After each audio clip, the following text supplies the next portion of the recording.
మన మాతృభాష తెలుగు అయితే అంతరించిపోతుంది అనే ఆవేదన ప్రతి ఒక్కరిలో కనిపిస్తుంది. కానీ మన భాషను బతికించుకోవడానికి మనం ఏం చేసాం?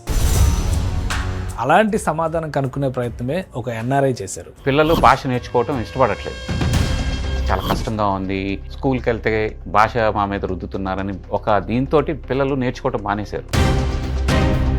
మీ కూల్ఫాబెట్స్ కాన్సెప్ట్ ఏంటి? ఎక్కడి నుంచి ప్రేరణ పొందారు? యూఎస్లో లాంగ్వేజ్ స్కూల్స్కి పంపిస్తామండి. లాంగ్వేజ్ స్కూల్స్కి వెళ్తాము, కిడ్స్ ఇష్టపడట్లా, వీకెండ్ వెళ్తారు.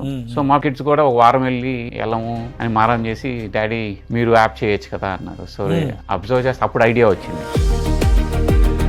నేను అనుకున్నది ఏంటంటే యాప్ ఏఐ డివైస్ మీద రన్ అవ్వాలండి, ఇంటర్నెట్ లేకపోయినా రన్ అవ్వాలి. గేమ్స్ ఉన్నాయి, లాంగ్వేజ్ బేస్డ్ గేమ్స్. మన వాళ్ళు ఎక్కువ గేమ్స్ ఆడుకుంటారు కదా, ఈ రాయడాలు చదవడాలు పక్కన పెట్టేసి గేమ్స్ కూడా ఆడలేరండి. గేమ్స్ ఆడాలన్నా ఇన్ని నెంబర్ ఆఫ్ లెటర్స్ మాస్టర్ చెయ్యాలి, అన్లాక్ అవ్వదు. పుల్జా సిమ్ ఇది రాస్తేనే అది ఓపెన్ అవుతుంది. కరెక్ట్.